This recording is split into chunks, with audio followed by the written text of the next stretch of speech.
кеттік деген бір дәурен, басыңнан өтіп кеткесін, қайтып бір келмес бұл дәурен. 15 жасқа келгесін, қыз келіншекке күлерсің, бұрын шақты мастура, 25 жаста мінерсің, 25-тің қыр-сырын анығырақ жырласам, тыңдаушым халқым не дерсің?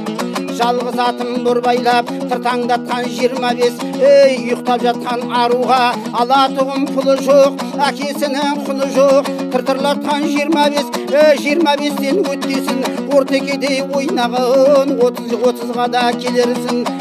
От құрбыдан көрсең кемдікті, 30-дан неге көнерсің? 35-ке келгесін, жекемен жеке шық десе, жайдақта шауып жүрерсің. 40-қа жасың келгесін, нағыз бір кеше болмасаң, шын айтқан сөзге сенерсің. 50-ге жасың келгесін, ұмытып кетіп жастықты, ұмытып кетіп мастықты, соңға ерген балаңа сол себептен сөгерсің. 60-ға жасың келгесін, бері жат десе кемпірің, шаршап келдім құрғыр деп, арман жат деп теберсің. 60-та сондай болғасын, 70-те саған не берсін? 80 менен 90-ға 100-ге бір аяқ басқасын, өздеріңе белгілі, ұрмайда соқпай өлерсің.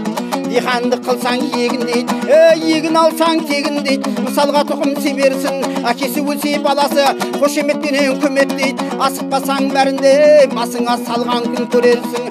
Бөрік кисең қамаги, қиғаштап қасың қиылсың. Бешбет кисең камзол ки, беліңді ақылдай үзілсін. Әйел алсаң сұлу ал, ұзақ таңның ішінде көзің бір жалғыз ілінсін. Осындай қылып сөйреткен сайраған қызыл тілімсің.